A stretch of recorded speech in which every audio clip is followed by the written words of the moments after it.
Cerita dimulai dengan menampilkan seorang gadis bernama Jianan. Dia sangat ingin menjadi penulis novel terkenal, tetapi ayahnya bersikeras agar dia mewarisi perusahaan pakaian dalam keluarga. Sang ayah bahkan mengeluarkan perjanjian taruhan yang mereka buat bertahun-tahun lalu, bahwa dalam waktu 3 tahun, dia tidak hanya harus membuat novelnya terkenal di seluruh negeri, tetapi juga harus membawakan seorang menantu yang tampan untuk ayahnya. Jika gagal, dia harus pulang dan meneruskan bisnis keluarga. Padahal, itu semua hanyalah candaan masa kecil, namun tidak disangka ayahnya benar-benar menagihnya. Kini, batas waktu 3 tahun itu hanya tersisa 36 jam. Dalam waktu sesingkat itu, dari mana dia bisa menemukan pasangan yang cocok untuk menikah? Akhirnya, sahabatnya, Xiaoxi, memberikan ide untuk pergi ke taman di sudut kota, di mana banyak orang datang untuk mencari jodoh. Namun, dua sahabat itu hanya duduk di sana sepanjang pagi tanpa seorang pun yang tertarik padanya. Pada saat yang sama, ayahnya kembali mengirim pesan, mengingatkan bahwa pengumuman hak waris hanya tersisa 3 jam lagi. Ketika Jianan sedang bingung, seorang tante cantik tiba-tiba mendekat dan meminta profil dirinya. Tante itu semakin menyukai Jianan setelah melihatnya, karena gadis itu sangat sesuai dengan kriteria anak laki-lakinya. Tak lama kemudian, mereka pun pergi ke restoran agar Jianan bisa bertemu dengan si anak laki-laki. Yang tidak pernah diduga oleh Jianan, anak tante itu ternyata adalah Lu Boyan, teman sekolah yang dulu selalu menggodanya di SMA. Ketika bertemu, suasana langsung memanas. Dulu, karena Jianan bertubuh gemuk, teman-teman sekolahnya enggan duduk satu meja dengannya, kecuali Lu Boyan yang dengan lantang mengumumkan bahwa tidak ada seorang pun yang boleh membuli Jianan, kecuali dirinya sendiri. Ternyata, itu hanya alasan agar dia bisa lebih mudah mengerjai Jianan, sehingga Jianan masih menyimpan dendam hingga saat ini. Melihat ketegangan antara keduanya, sang ibu segera memuji anaknya bahwa investasi yang dilakukan selama beberapa tahun ini berjalan baik dan ia masih lajang, berharap Jianan bisa mempertimbangkannya. Namun, Jianan sama sekali tidak berminat. Di saat yang bersamaan, ayahnya menelepon, mengingatkan bahwa perjanjian akan segera berakhir dalam 10 menit dan meminta Jianan pulang untuk mewarisi perusahaan. Tetapi Jianan hanya ingin melakukan hal yang dia sukai, bukan dipaksa menikah demi urusan keluarga. Setelah menutup telepon, Lu Boyan yang mendengar semua percakapan itu langsung menyatakan, "Aku mau menikahimu." Jianan menolaknya mentah-mentah, tetapi begitu kata-kata itu keluar dari mulutnya, ia langsung menyesal. Lu Boyan memang calon suami yang cocok. Mereka juga sudah saling mengenal. Akhirnya, mereka sepakat untuk membuat perjanjian pernikahan palsu selama 1 tahun dengan syarat tidak ada kontak fisik maupun campur tangan dalam kehidupan masing-masing. Namun, Lu Boyan menambahkan satu syarat. Selama perjanjian berlangsung, tidak boleh menjalin hubungan dengan orang lain. Mereka pun langsung pergi mengurus surat nikah. Petugas yang melihat ekspresi mereka bahkan mengira mereka ingin bercerai. Padahal mereka justru baru saja menikah. Setelah keluar dari kantor pencatatan sipil, kedua orang tua mereka sudah menunggu di depan pintu dan sangat bahagia, tanpa tahu bahwa mereka hanya pura-pura menikah. Namun, Jianan mengusulkan agar pernikahan digelar keesokan harinya, yang membuat ayahnya kaget karena menurutnya pernikahan adalah urusan besar yang harus dipersiapkan matang-matang. Jianan memang sengaja, karena semakin sedikit orang yang tahu makin baik, toh ini hanya pernikahan pura-pura. Maka pesta pernikahan hanya dihadiri kedua orang tua dari kedua belah pihak. Saat prosesi pernikahan, pembawa acara mempersilakan pengantin pria untuk mencium pengantin wanita. Jianan sangat gugup melihat wajah Lu Boyan yang perlahan mendekatinya. Namun, Lu Boyan hanya berpura-pura untuk menutupi pandangan keluarga mereka, sehingga tidak benar-benar menciumnya. Hari berikutnya, Jianan pindah ke villa Lu Boyan. Lu Boyan bahkan menata ruang kerja khusus untuknya agar bisa menulis dengan nyaman. Namun, karena ruangan itu terlalu feminin, Jianan merasa sulit mendapatkan inspirasi untuk menulis kisah kriminal. Karena kehabisan ide untuk adegan di bar, Jianan menelepon sahabatnya untuk curhat. Sahabatnya lalu mendandaninya dan mengajaknya pergi ke bar untuk mencari inspirasi. Sebelum masuk, Jianan sempat memotret dirinya dan mengunggahnya ke media sosial. Tidak disangka, unggahan itu dilihat oleh Lu Boyan yang sedang rapat dan langsung marah. Ia menghentikan rapat dan segera bergegas ke bar untuk mencari Jianan. Melihat istrinya yang baru dinikahi malah bersenang-senang di bar, ia semakin kesal dan ingin menegurnya. Sementara itu, Jianan masih asik bercanda dengan sahabatnya, tidak sadar bahwa bahaya sedang menantinya. Di bar, Jianan mencoba menggoda pria di bar untuk mendapatkan inspirasi, tapi tak disangka pria itu adalah teman SMA-nya. Saat Lu Boyan tiba di bar, Jianan sudah mabuk berat dan harus dibawa pulang. Lu Boyan yang kelelahan menggendongnya berpikir ternyata Jianan yang sekarang kurus pun masih berat juga. Saat ia pergi untuk membuatkan sup obat mabuk, begitu kembali ke kamar, Jianan sudah tidak ada di atas ranjang. Ternyata Jianan yang mabuk justru semakin usil. Paginya, Jianan terbangun dengan kepala pusing dan menyesal karena minum alkohol malah menghambat pekerjaannya. Saat sedang mengejar deadline, pelayan memanggilnya untuk makan, namun ia menolak karena tidak punya waktu. Lu Boyan kemudian memutus jaringan internet di rumah, membuat Jianan terpaksa turun ke bawah untuk meminta penjelasan. Lu Boyan berkata ia harus makan dulu jika ingin internet kembali. Jianan pun menurut. Lu Boyan lalu menegaskan bahwa mereka sudah sepakat untuk tidak berselingkuh selama pernikahan kontrak. Jianan menyindir bahwa Lu Boyan sendiri sering digosipkan bersama Han Ruoxi, tapi ia tak pernah protes. Jianan lalu curhat ke sahabatnya, kesal dengan sifat Lu Boyan yang sangat mengontrol. Saat itu, Lu Boyan menelepon dan mengingatkan ada makan malam bersama ibunya malam ini. Sementara itu, Han Ruoxi, wanita yang menyukai Lu Boyan, mengajaknya makan malam di restoran yang sulit dipesan. Namun Lu Boyan menolak karena akan makan malam dengan istrinya dan ibunya. Malam harinya di rumah ibu Lu Boyan, mereka terlihat mesra di hadapan ibu. Saat ibu pergi, mereka cepat-cepat melepas pegangan tangan. Di ruang kerja Lu Boyan, Jianan tertarik melihat kotak kuning, tapi Lu Boyan langsung melarangnya membukanya tanpa izin. Sikap Lu Boyan yang tegang membuat Jianan curiga ada rahasia di dalamnya. Saat ia mencoba merebut kotak itu, ia malah terjatuh ke pelukan Lu Boyan. Jianan pun menggigit bahu Lu Boyan agar bisa lepas. Untuk menghindari kecanggungan, Jianan membantu ibu Lu Boyan memasak di dapur. Ibunya ingin mereka menginap semalam agar hubungan mereka semakin dekat. Saat makan, ibu Lu Boyan menanyakan kapan mereka akan punya anak, bahkan sudah menyiapkan nama. Lu Boyan memeluk Jianan dan berkata mereka ingin punya anak kembar. Di malam harinya ternyata mereka harus tidur di satu kamar.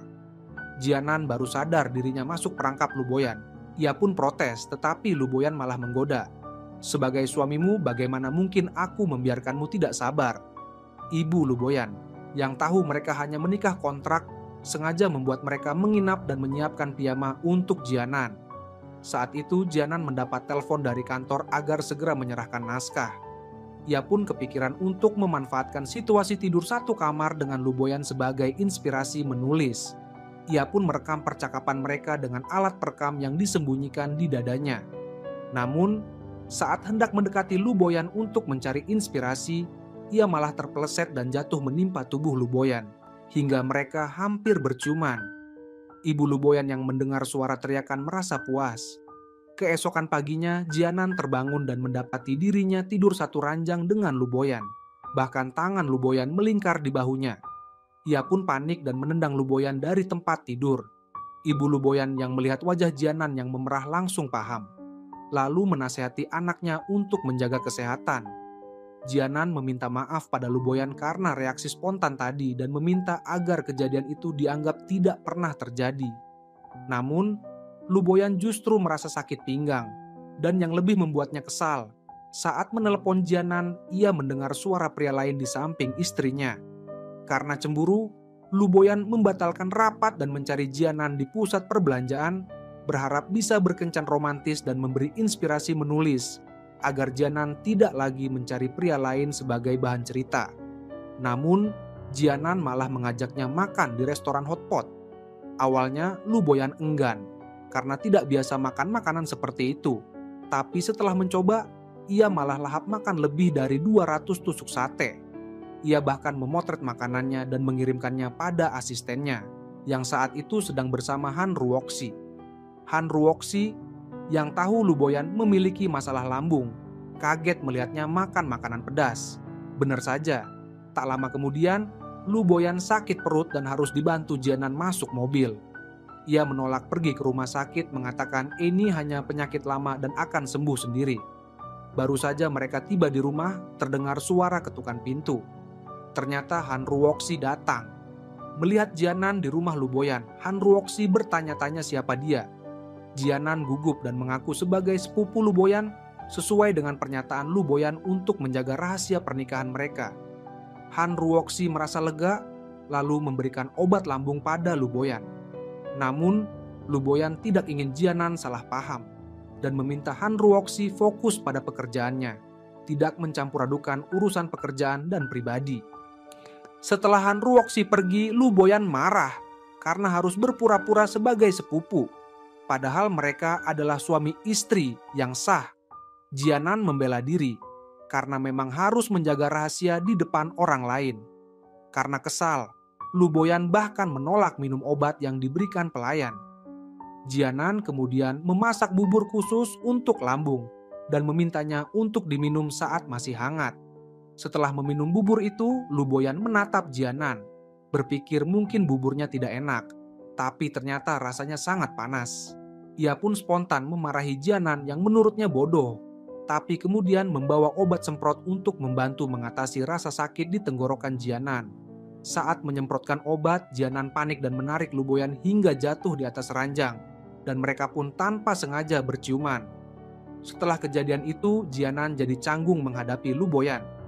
Di saat sarapan, ia melihat video mereka di pusat perbelanjaan tersebar di internet. Semua orang tahu Lu Boyan dan Han Ruoxi adalah pasangan, dan banyak yang menuduh Jianan sebagai perusak hubungan orang, meski untungnya hanya tampak siluet punggungnya. Sementara itu, Han Ruoxi sedang diwawancarai wartawan dan menjawab bahwa Lu Boyan adalah orang yang sangat berbakat, sehingga wajar jika ada orang yang berniat jahat mendekatinya. Setelah konferensi pers, Han Ruoxi menemui Lu Boyan dan meminta agar Jianan keluar dari rumahnya, supaya tidak menimbulkan kesalahpahaman di masyarakat. Namun, sebenarnya ia hanya cemburu.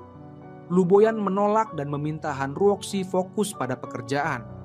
Han Ruoxi lalu melihat di internet ada seseorang yang mengunggah foto wajah Jianan. Rupanya, rekan kerja Jianan, Suan Chuan, memotret dan mengunggahnya setelah melihat kemiripan sepatu yang dikenakan Jianan dengan yang ada di foto viral. Tak lama, Jianan menerima hadiah berupa ular mainan yang membuatnya sangat ketakutan. Ia merasa selama ini tidak pernah bermasalah dengan siapapun di kantor, jadi tidak tahu siapa yang membencinya. Atasannya menyarankan agar Jianan pulang dan beristirahat. Namun, di depan gerbang kompleks apartemen, ia justru dikerubungi para penggemar Han Ruoxi yang memintanya menjauh dari Lu Boyan dan keluarga Lu. Untung saja Lu Boyan datang tepat waktu untuk melindunginya. Jianan merasa ini tidak bisa dibiarkan, lalu meminta Lu Boyan menggelar konferensi pers untuk menjelaskan hubungan mereka. Namun, Lu Boyan menolak jika hanya ingin mengaku sebagai sepupu. Ia ingin mengakui bahwa mereka adalah suami istri. Jianan menolak dan yakin masih ada cara lain. Benar saja, ia mendapat pesan dari Han Ruoxi yang menawarkan solusi untuk meredam rumor, yaitu dengan segera pindah dari rumah Lu Boyan dan kembali setelah masalah mereda. Jianan yang polos percaya dan segera mengemasi barang-barangnya. Saat hendak pergi, ia malah dijemput oleh Lu Boyan yang memergokinya hendak kabur. Jianan kesal karena sebelumnya mereka sepakat untuk menikah diam-diam. Tapi Lu Boyan kemudian mengumumkan pernikahan mereka di depan umum. Ia pun menahan kemarahan dan memutuskan akan membicarakannya nanti. Tindakan Lu Boyan itu membuat Han Ruoxi sangat marah. Keesokan harinya, Jianan langsung mencari Lu Boyan untuk menegur mengapa mengumumkan hubungan mereka tanpa persetujuannya. Lu Boyan menjawab bahwa itu dilakukan demi melindunginya, agar ia tidak terus-menerus diganggu. Benar saja, setelah pengumuman itu, atasan dan rekan-rekan Jianan memperlakukannya dengan sangat hormat, bahkan memberinya kantor pribadi dan fasilitas lebih baik. Jianan pun merasa tidak buruk juga jika hubungan mereka diketahui publik, bahkan mulai menikmati kebersamaan dengan Lu Boyan, seperti berbelanja bersama di supermarket dan merasakan kebahagiaan yang belum pernah ia rasakan sebelumnya. Namun, momen bahagia mereka kembali dipotret dan diunggah ke internet. Han Ruoxi yang melihat itu semakin marah dan langsung pergi ke kantor Lu Boyan.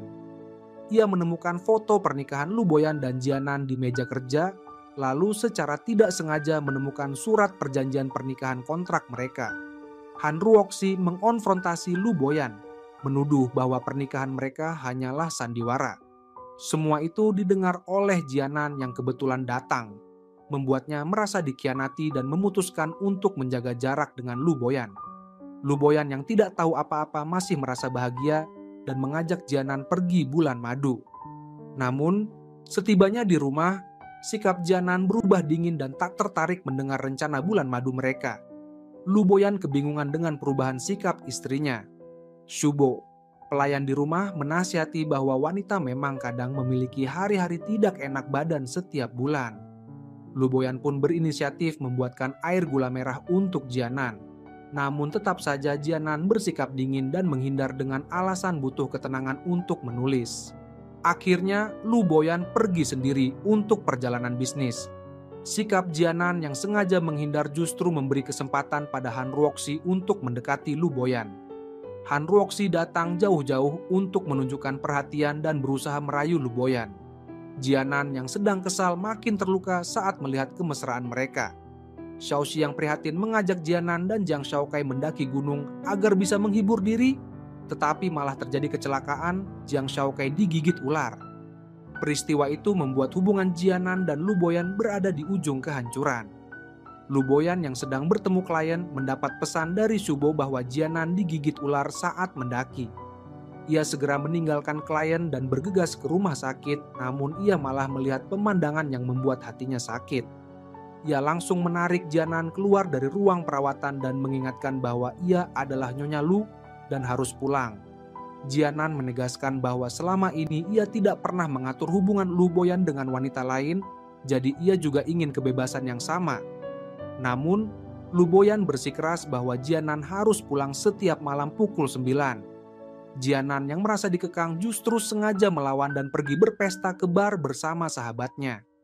Saat itu sudah larut, ia masih belum juga pulang, dan suasana hati Lu Boyan sudah sangat marah pada saat itu. Menjelang fajar, barulah Jianan kembali dengan santai. "Kamu tahu sekarang sudah jam berapa?" tanya Lu Boyan dengan kesal. "Kamu harus menemani Jiang Shaokai sampai selama ini." Jianan menjawab, "Urusanku dengan temanku memangnya ada hubungannya denganmu? Lagi pula kamu itu siapa bagiku? Coba sebutkan aku ini siapa untukmu." Setelah berkata seperti itu, Lu Boyan langsung mendekat hendak mencium Jianan, tapi ia segera didorong menjauh oleh Jianan. "Aku bukan Han Ruoxi. Kamu sudah lihat beritanya, kan? Sangat terganggu ya?" tanya Lu Boyan. Jianan berkata ia sama sekali tidak peduli. Lagi pula, sebelum menikah mereka berdua sudah sepakat untuk tidak saling mencampuri kehidupan masing-masing. "Kamu sendiri kabarnya dengan Han Ruoxi sudah tersebar kemana-mana. Kenapa malah kamu yang mengatur aku?" Itulah pertengkaran pertama mereka setelah menikah. Awalnya, Lu Boyan tidak terlalu memperdulikannya, mengira wanita kalau dibujuk pasti akan luluh. Namun, saat pagi ia baru sadar bahwa Jianan telah pergi dari rumah. Ibunya yang mengetahui hal itu sangat marah dan memberinya waktu 2 hari untuk menemukan Jianan, kalau tidak ia akan diusir sebagai anak. Lu Boyan pun meminta bantuan asistennya untuk mencari cara mendapatkan maaf dari Jianan. Namun, karena asistennya juga masih lajang dan tidak berpengalaman dalam urusan percintaan, ia pun mencari saran di internet. Misalnya menyarankan agar Lu Boyan mengirim bunga. Tapi Lu Boyan merasa itu terlalu biasa. Lalu disarankan memberinya tas mewah, tapi ia menolak. Karena Jianan bukan tipe wanita materialistis.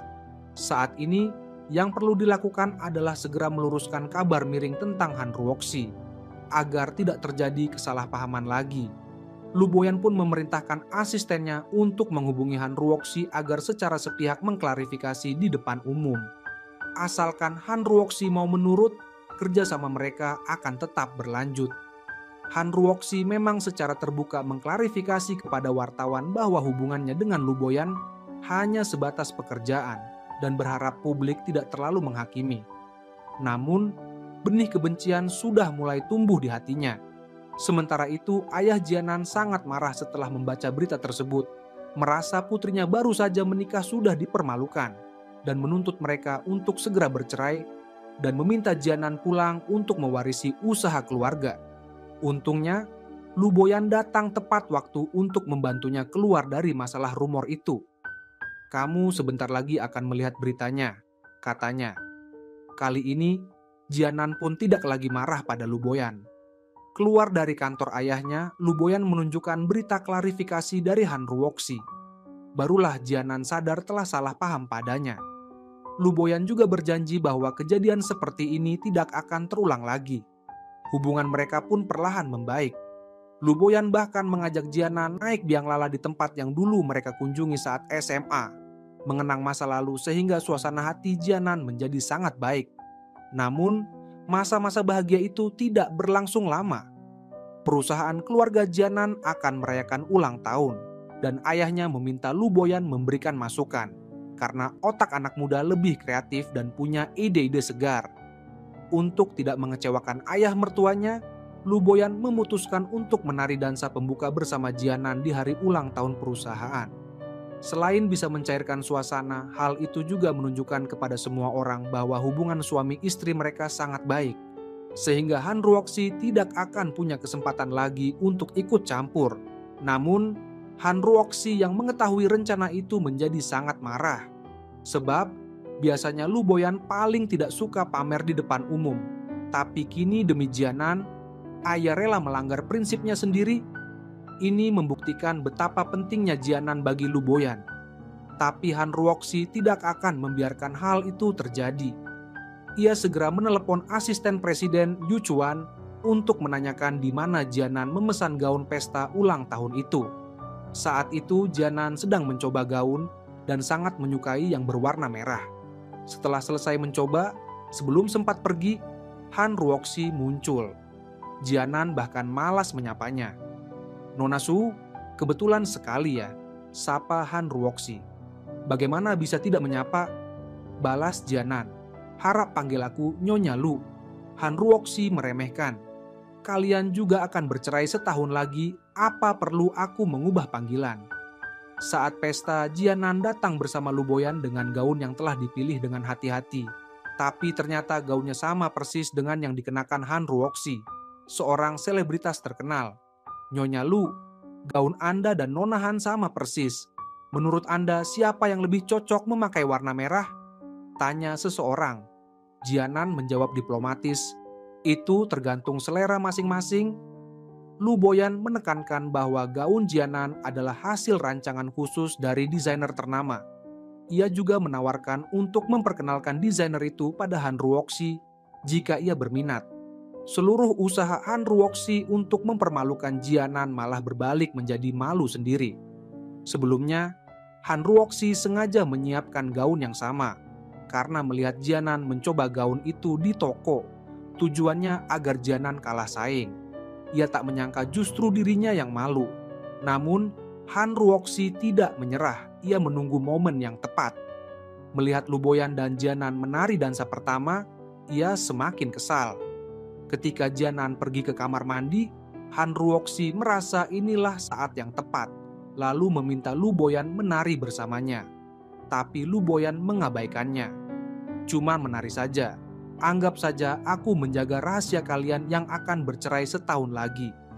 Han Ruoxi berharap bisa mengancam Lu Boyan, tapi ia terlalu meremehkan cinta Lu Boyan pada Jianan. Detik berikutnya, Lu Boyan justru dengan lantang menyatakan cinta pada Jianan di atas panggung, bahkan memberikan cincin berlian 10 karat yang berkilauan di tangan Jianan. Semua orang yang hadir memberikan tepuk tangan dan doa restu, hanya Han Ruoxi yang hatinya terasa sangat sakit. Ia teringat dulu di toko sengaja menantang Jianan, "Kalau dia benar-benar mencintaimu, masa cincin berlian saja tidak mau memberimu?" Tapi kini Lu Boyan sudah memberikan cincin berlian. Semua rencana Han Ruoxi berantakan. Ia hanya bisa mundur perlahan. tanpa sadar justru mempererat hubungan suami istri itu. Ibunda Luboyan pun bahagia bukan main. Namun, Han Ruoxi yang sangat iri tidak ingin pasangan itu bahagia. Ia terus mengejar Luboyan, tidak percaya selama ini Luboyan tidak pernah sedikit pun mencintainya. Benar-benar tidak pernah? Tanya Han Ruoxi. Hanya karena dia, ya? Apa sih istimewanya Su Jianan? Ia merasa dirinya jauh lebih baik dari Jianan. Ia bahkan berkata bahwa kesuksesan grup Lu saat ini tidak lepas dari jerih payahnya dan mengancam Luboyan untuk menceraikan Jianan. Kalau tidak, ia akan segera memutus kontrak kerja. Tanpa pikir panjang, Luboyan memanggil Yu Chuan untuk membahas pemutusan kontrak. Kontrak itu masih berlaku 2 tahun lagi. Kalau diputus sekarang, dendanya 3 kali lipat. Tapi Han Ruoxi tidak peduli soal uang. Yang ia inginkan hanyalah hati Luboyan. Kalau tidak ada, buat apa bertahan? Yang tidak ia ketahui, Yu Chuan selama bertahun-tahun diam-diam menyukai Han Ruoxi dan tidak ingin melihat Han Ruoxi bersedih. Sementara itu, sejak hari ulang tahun perusahaan itu, hidup Jianan juga tidak mudah. Ia menjadi sasaran kecemburuan rekan-rekan kerjanya. Kalau bukan karena status Nyonya Lu, siapa sih dia? Semua ucapan itu didengar Jianan dengan jelas di kamar mandi. Sebenarnya ia sadar selama ini novel-novelnya dipromosikan berkat uang Luboyan, dan itu membuatnya bingung sendiri. Untuk menenangkan diri, ia pergi ke toko buku dan secara kebetulan bertemu dengan Kang, pemilik grup Ruijin. Orang ini bukan hanya musuh bisnis utama Luboyan, tapi juga saingan utamanya dalam urusan cinta. Setelah tahu Han Ruoxi sudah keluar dari Lu Group, Kang segera mengajak Han Ruoxi bertemu dan menawarkan posisi pemeran utama wanita dalam drama terbaru yang diproduksi perusahaannya. Han Ruoxi langsung tertarik, tetapi dengan syarat harus ada seremoni penandatanganan kontrak yang besar-besaran di depan umum. Tujuannya agar membuat Luboyan menyesal. Jianan yang mulai tenang memutuskan untuk berhenti menulis novel untuk sementara dan ingin mencari pengalaman baru. Kebetulan Xuan Chuan datang melapor bahwa tidak ada penulis yang mau ikut jadi penulis pendamping di lokasi syuting karena terlalu berat. Jianan pun melihat ini sebagai kesempatan untuk mengembangkan diri dan menawarkan diri untuk ikut ke lokasi syuting. Namun, ternyata pemeran utama wanita di drama itu adalah Han Ruoxi. Han Ruoxi dengan sengaja mempersulit sahabat Jianan, Xiaoxi, yang juga ikut syuting. Ia memanfaatkan adegan menampar dalam naskah untuk benar-benar memukul Xiaoxi, bahkan berkali-kali hanya karena ia adalah bintang besar. Jianan tidak bisa berbuat apa-apa. Setelah puas, Han Ruoxi pura-pura minta maaf karena terlalu terbawa suasana. Xiaoxi yang tidak terima minta Jianan membalas dendam. Teringat bahwa Han Ruoxi alergi bunga leli, keesokan harinya dalam adegan memberikan bunga pada pemeran utama wanita, Jianan sengaja menambahkan bunga lili ke dalam rangkaian bunga. Begitu Han Ruoxi mencium bunga itu, ia bersin keras dan wajahnya langsung muncul ruam merah. Jianan pun tak bisa menahan tawa melihat balasan setimpal itu. Namun, Han Ruoxi tidak juga kapok. Ia terus mempersulit Jianan, memintanya mengubah naskah bahkan ingin menggantinya. Sikap mengalah Jianan justru membuat Han Ruoxi semakin menjadi-jadi. Kali ini, Jianan tidak mau diam saja. Kalau kamu mau menyingkirkan aku, silakan. Tapi jangan bilang naskahku jelek. Aku tidak mau disalahkan. Kamu sebagai pemeran utama tidak memberi contoh yang baik, sama sekali tidak profesional. Han Ruoxi marah dan hampir menampar Jianan. Tapi untungnya Kang datang dan menghentikannya. Kang membaca naskah Jianan dan tidak menemukan masalah, lalu berjanji akan menertibkan artis di bawah manajemennya, sekaligus memperingatkan Han Ruoxi agar tidak membawa urusan pribadi ke dalam pekerjaan. Han Ruoxi menumpahkan kekesalannya. Kamu tahu kenapa aku membencinya? Karena dia istri Luboyan, sedangkan Luboyan adalah musuh bebuyutanku. Kang pun meminta Han Ruoxi untuk menjaga jarak dengan Jianan. Suatu malam, tangan Kang tidak sengaja terluka, dan Jianan dengan telaten membalut lukanya, mengingatkan Kang pada kejadian beberapa tahun lalu saat ia ditolong oleh seorang gadis bermasker hitam yang membalut lukanya dengan cara yang sama. Ternyata, itu adalah Jianan. Akhirnya aku menemukanmu, kata Kang. Sejak saat itu, sikap Kang pada Jianan berubah drastis, dan itu diam-diam diperhatikan oleh Han Ruoxi. Malam itu, Han Ruoxi menemui Kang dan memberitahunya bahwa pernikahan Lu Boyan dan Jianan hanya kontrak selama 1 tahun. Kang pun teringat saat pertama kali bertemu Jianan, ia hanya memperkenalkan Lu Boyan sebagai teman. Kini, Kang melihat ada harapan lagi. Han Ruoxi menawarkan kerjasama, menjamin bahwa Jianan akan menjadi miliknya. Namun Kang menolak, meminta Han Ruoxi fokus pada perannya. Namun, setelah tahu Kang adalah investor utama drama itu, Lu Boyan tidak ingin Jianan terus berada di lokasi syuting dan memintanya pulang, tapi Jianan menolak karena ini adalah proyek pertamanya yang dikerjakan secara mandiri. Lu Boyan pun menemui Kang dan menawarkan ganti rugi kontrak untuk membawa Jianan pergi. Tapi Kang malah menertawakannya, menuduhnya tidak percaya diri. Sikap Jianan yang tetap ingin bertahan di lokasi syuting membuat Lu Boyan terpaksa pulang karena ada urusan penting di kantor. Tapi ia menitipkan Xiaoxi untuk menjaga Jianan dan berpesan agar segera mengabari jika ada masalah. Namun, Han Ruoxi tidak berhenti membalas dendam. Dengan dalih membahas naskah, ia mengundang Kang dan Jianan ke kamarnya, lalu diam-diam menyalakan kamera saat mereka latihan adegan. Saat itu, tiba-tiba Lu Boyan menelepon, dan Han Ruoxi yang mengangkatnya berkata, dan Kang memulai dialog adegannya, hatiku selalu menyukai seseorang. Lu Boyan yang jauh-jauh datang menjenguk istrinya malah melihat Kang sedang menyisir rambut Jianan. Ia langsung marah dan meninju Kang. Jianan bukannya menyesal, malah menegur Lu Boyan. Kang mencoba melerai, tapi Lu Boyan memintanya diam dan langsung menarik Jianan pergi. Setelah keluar, Jianan melepaskan tangannya berkata, "Aku hanya mencari inspirasi untuk kerja. Kalau bukan kebetulan kamu datang, kamu pasti tidak akan mengetahuinya, kan?" Jianan menegaskan bahwa Kang hanya mengembalikan pita rambutnya, tapi Lu Boyan tidak percaya dan memaksa Jianan pulang. "Kamu pikir kamu siapa?" ujar Jianan. "Film ini harus aku selesaikan." Lu Boyan menuduhnya ingin bersama Kang. Sikap Lu Boyan yang keras kepala membuat Jianan kesal dan berkata bahwa setelah kontrak pernikahan selesai, mereka bisa berpisah. Lu Boyan tidak menyangka usahanya selama ini berakhir seperti ini. Hal ini sangat memuaskan Han Ruoxi yang lalu berencana menambah masalah. Ia menyebarkan rumor ke asisten Kang, mengatakan bahwa Kang sebenarnya menyukai Jianan, tapi Jianan terpaksa menikah dengan Lu Boyan dan hidupnya tidak bahagia. Asisten Kang yang sangat marah memutuskan bersekongkol dengan Han Ruoxi untuk merebut Jianan dari tangan Lu Boyan. Diceritakan bahwa Jianan beberapa hari ini mengurung diri di kamar dan tidak makan. Kang yang mendengar itu merasa eba dan membawakan SOP EGA buatannya sendiri untuk menghibur dan menyemangati Jianan. Ia berkata, "Mengurung diri di kamar gelap tidak akan mengubah apapun. Moodmu hanya akan semakin buruk. Bagaimana kalau besok kita survei lokasi untuk menenangkan pikiran?" Jianan pun merasa lebih baik. Sementara itu, Lu Boyan sangat merindukan Jianan. Setiap hari hanya bisa melihat foto mereka berdua. Bahkan saat rapat pun tidak fokus. Seolah-olah waktu berjalan sangat lambat tanpa Jianan. Atas saran asisten, ia memutuskan untuk mencoba memperbaiki hubungan mereka. Esok paginya, Kang hendak pergi survei lokasi bersama Jianan.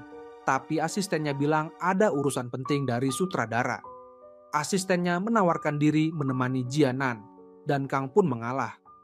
Ternyata semua itu adalah rencana Han Ruoxi. Asisten Kang membawa Jianan ke atap gedung, dan saat Jianan sedang asyik memotret, pintu atap dikunci dari luar. Jianan sudah lama mengetuk pintu tanpa jawaban, lalu menelepon asisten, tapi dijawab bahwa pintunya rusak dan harus cari bantuan.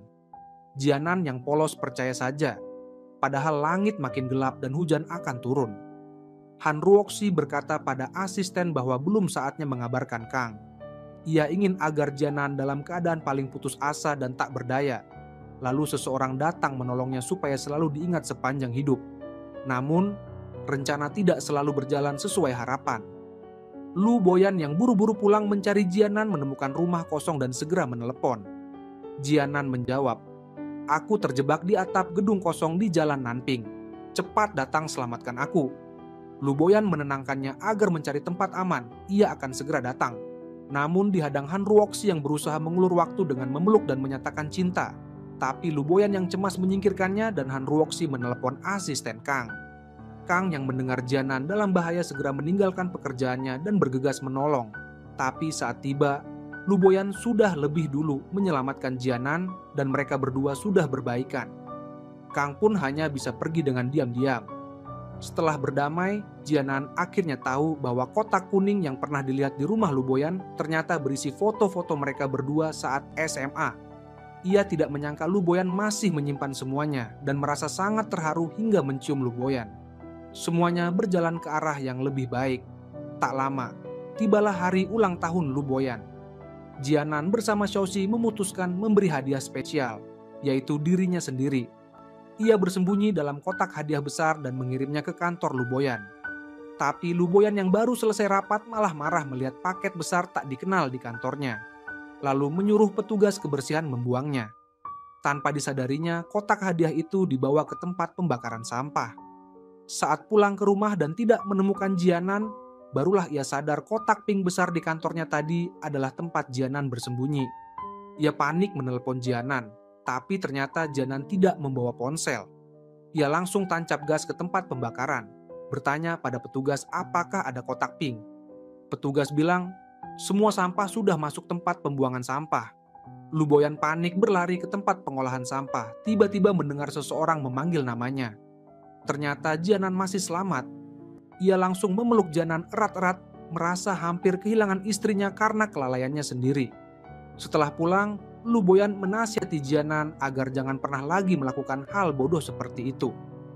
Jianan hanya ingin memberi kejutan spesial untuk ulang tahunnya, tapi malah berubah menjadi insiden menegangkan. Berkat kejadian ini, mereka makin sadar betapa pentingnya masing-masing di hati satu sama lain. Malam itu, mereka pun benar-benar menjadi suami istri. Inilah kebahagiaan yang belum pernah dirasakan Lu Boyan sebelumnya. Ia akhirnya bisa bersama Jianan selamanya. Namun, di saat itulah Han Ruoxi mengunggah video rekaman diam-diam saat Jianan dan Kang berlatih naskah, menyebabkan pembatalan besar-besaran pada novel Jianan. Jianan tahu pasti Han Ruoxi pelakunya, tapi kini ia lebih khawatir kalau Lu Boyan akan salah paham. Untungnya, setelah kejadian terakhir, Lu Boyan sudah sepenuhnya percaya padanya. Ia berkata, jelas sekali ini video latihan naskah yang direkam diam-diam. Kang juga melihat video itu dan merasa bertanggung jawab. Mereka pun sepakat mengadakan konferensi pers untuk meluruskan kesalahpahaman. Sementara Lu Boyan juga akan memblacklist Han Ruoxi. Jianan meminta agar tidak perlu sekeras itu, karena masalahnya tidak terlalu berat. Namun, para wartawan di konferensi pers sudah dibayar oleh Han Ruoxi dan terus melontarkan pertanyaan tajam, seperti mengapa Jianan tetap memilih bekerja di drama Kang, padahal tahu ia adalah musuh suaminya, dan mengapa Kang tetap bekerja sama dengan istri Lu Boyan. Jianan yang cerdas segera menggandeng tangan kedua pria itu, menjelaskan bahwa mereka sebenarnya bersahabat dan tidak ada urusan pribadi. Lu Boyan dan Kang juga langsung menimpali, sehingga rumor pun mereda. Setelah konferensi pers, Kang menemui Han Ruoxi dan bertanya alasan semua perbuatannya. Han Ruoxi menjawab semua itu karena Kang. Namun Kang menegaskan bahwa mencintai seseorang itu bukan berarti harus memilikinya, melainkan merelakannya bahagia. Ia meminta Han Ruoxi agar jangan terlalu bodoh dan memberinya kesempatan terakhir untuk berubah. Namun, Han Ruoxi tidak peduli. Ia keluar dari grup Lu karena Jianan dan tidak akan melewatkan kesempatan untuk menjatuhkan Jianan. Kang memperingatkan bahwa jika ia terus berperilaku buruk, perusahaan pun tidak akan mau menampungnya. Namun, Han Ruoxi malah makin nekat. Begitu tahu novel Jianan akan diadaptasi menjadi drama, ia langsung datang menawarkan diri sebagai pemeran antagonis. Tujuannya untuk menghancurkan hubungan Jianan dan Lu Boyan dari dalam. Sementara itu, Lu Boyan memasak makan malam untuk menyambut istrinya. Tapi melihat Jianan justru bersama Kang, ia langsung marah dan mempertanyakan kebersamaan mereka. Jianan tidak mau menjawab, dan situasi semakin memanas. Setelah melihat steak di meja makan, Jianan baru teringat mereka sudah janji makan malam bersama dan merasa sedikit bersalah. Namun, karena tuntutan pekerjaan, setiap hari ia harus berdiskusi naskah dengan Kang, bahkan semakin kompak. Lu Boyan hanya bisa cemburu diam-diam. Semua ini juga diperhatikan Han Ruoxi, yang kemudian menambah masalah dengan mengajak Jianan dan Kang berdiskusi naskah di malam hari. Jianan yang kelelahan malah tertidur di kamar Kang, dan Kang tidak tega membangunkannya. Pagi harinya, Jianan keluar dari kamar Kang dan tanpa sengaja didengar orang lain. Lu Boyan yang sudah curiga sejak malam karena Jianan tidak pulang makin marah setelah mendengar rumor itu, lalu menuntut penjelasan di mana Jianan tidur semalam. Jianan beralasan ia terlalu lelah dan menghindari pertanyaan. Lu Boyan semakin marah, menuduhnya jatuh cinta pada Kang. Jianan membantah, tapi Lu Boyan yang terbakar cemburu tak mau mendengar, bahkan memperingatkan agar Jianan menjauh dari Kang. Jianan merasa sangat tertekan karena Lu Boyan tidak percaya padanya, dan mulai membandingkan Kang yang lebih mengerti dirinya dan karyanya, sementara suaminya hanya ingin mengatur hidupnya. Ia menegaskan ia tidak mau hidup seperti itu. Lu Boyan pun memutuskan mundur dari proyek drama itu, dan hubungan mereka kembali memburuk, bahkan muncul keinginan untuk bercerai. Jianan pindah dari rumah ke hotel lokasi syuting, dan proyek drama pun terancam batal karena dana Lu Boyan ditarik. Kang berusaha mencari solusi, sementara Han Ruoxi menyarankan agar Kang menunggu sampai Jianan benar-benar putus asa, baru kemudian menolongnya agar ia selalu dikenang. Kang pun mulai goyah, memutuskan untuk menunda mencari dana tambahan, karena ia sangat menyukai Jianan. Malam itu ia menemui Jianan dan berjanji akan membantu proyek berjalan lancar, meski harus berhadapan dengan Lu Boyan. Jianan bertanya, "Mengapa kamu mau melakukan ini untukku?" Kang menjawab, "Karena dulu ada seorang gadis yang membantuku merebut kontrak penting. Berkat itulah aku bisa sampai di hari ini, dan gadis itu adalah kamu." Ia pun menyatakan cintanya pada Jianan, tapi Jianan menolaknya karena hatinya sudah diam-diam jatuh cinta pada Lu Boyan. Kegagalan itu membuat Kang berniat mundur, tapi Han Ruoxi menyuruhnya jangan menyerah, karena saat inilah kesempatan terbaik merebut hati Jianan. Ia berjanji juga akan berusaha di pihak Lu Boyan agar mereka sama-sama mendapat apa yang diinginkan. Han Ruoxi lalu menemui Lu Boyan minta maaf dan ingin kembali bekerja di grup Lu, mengarang cerita bahwa Kang sudah mendapatkan Jianan dan menyingkirkannya. Sesuai rencananya, Lu Boyan benar-benar setuju dan bahkan menggelar konferensi pers, mengumumkan Han Ruoxi sebagai bintang iklan cincin berlian grup Lu. Mereka tampil sangat akrab, bahkan muncul rumor mereka kembali bersama. Pemandangan itu kebetulan dilihat oleh Jianan yang baru saja hendak menelepon suaminya. Ia pun langsung datang ke kantor Lu Boyan, tapi ditolak oleh resepsionis dengan alasan Lu Boyan tidak ingin bertemu. Jianan tidak menyerah, diam-diam masuk, tapi langsung diusir petugas keamanan. Ia meminta bantuan asisten, tapi juga tidak berhasil. Hingga akhirnya ia mengumumkan di grup penggemar novel bahwa besok akan ada upacara pembukaan produksi drama. Berharap Lu Boyan yang juga menjadi anggota grup itu akan datang. Sejak saat itu, Jianan tidak lagi mengeluh atau menyalahkan Lu Boyan. Percaya bahwa pada hari pembukaan syuting, Lu Boyan pasti akan muncul. Bersama Jiang Shaokai dan Xiaoxi, ia menyusun rencana. Benar saja, Lu Boyan datang dengan memakai masker. Jianan menggunakan kesempatan itu untuk mengungkapkan isi hatinya di depan umum, bahwa selama ini ada satu penggemar setia yang selalu mendukung dan membantunya diam-diam, dan ternyata orang itu ada di sisinya, yaitu Ultraman. Ia pun menghubungi ponsel Lu Boyan, sehingga semua orang tahu identitas sebenarnya. Jianan pun berjalan menghampirinya, dan Lu Boyan yang sadar tak bisa lagi menyembunyikan diri pun melepas maskernya. "Kamu selalu ada di sisiku, kenapa tidak pernah bilang padaku?" tanya Jianan. "Apa itu penting?" jawab Lu Boyan. "Bukankah kamu ingin menulis bersama Kang?" Jianan menegaskan bahwa hubungannya dengan Kang hanya sebatas pekerjaan, tidak ada urusan perasaan. Ia memohon maaf pada Lu Boyan karena telah mengabaikan perasaannya.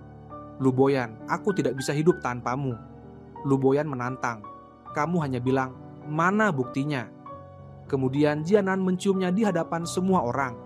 Akhirnya mereka berdua berbaikan dan momen itu dilihat oleh Kang yang hendak menyatakan cinta. Ia yang sudah berusaha sekian lama pun hanya bisa pergi dalam diam. Han Ruoxi yang ada di lokasi syuting pun menyaksikan semua itu. Ia juga merasa tak rela telah berusaha keras selama ini, namun tetap gagal mendapatkan Lu Boyan. Tapi ia tak mau menyerah, terus memperbaiki dirinya agar suatu saat Lu Boyan kembali padanya. Namun, dalam hatinya ia bertanya, kenapa dia tetap memilih Su Jianan? Sudah berusaha mati-matian, akhirnya sia-sia. Yu Chuan yang tidak tega melihat Han Ruoxi terus terluka akhirnya mengungkapkan perasaannya. Sejak pertama kali melihatmu, aku sudah jatuh cinta. Ia berharap Han Ruoxi bisa kembali menjadi wanita yang baik dan optimis. Berjanji akan selalu menunggu. Yu Chuan menenangkan, kamu masih punya aku. Sejak saat itu, Han Ruoxi memutuskan untuk melepaskan Lu Boyan dan mulai hidup baru di Amerika. Yu Chuan pun mengajukan surat pengunduran diri ke Lu Boyan. Meski tahu tidak semua usaha akan berbalas, ia tetap memilih pergi ke Amerika bersama Han Ruoxi. Setelah berdamai, Lu Boyan dan Jianan membuat 99 kontrak baru, kali ini berlaku seumur hidup. Orang tua mereka pun sepakat mengadakan kembali pesta pernikahan. Karena dulu pernikahan kontrak mereka berlangsung diam-diam tanpa mengundang keluarga dan teman-teman. Kali ini mereka mengundang para penggemar novel Jianan dan rekan-rekan kantornya untuk menjadi saksi kebahagiaan mereka. Lu Boyan berlutut dengan cincin di tangan. Sejak SMP aku sudah menyukaimu, sampai sekarang perasaan itu tidak pernah berubah. Seumur hidup ini aku hanya mencintai satu orang, maukah kamu menikah denganku? Jianan menjawab, aku mau. Setelah menanti lebih dari 10 tahun, akhirnya cinta Lu Boyan pada Jianan berbuah manis. Dan cerita pun berakhir.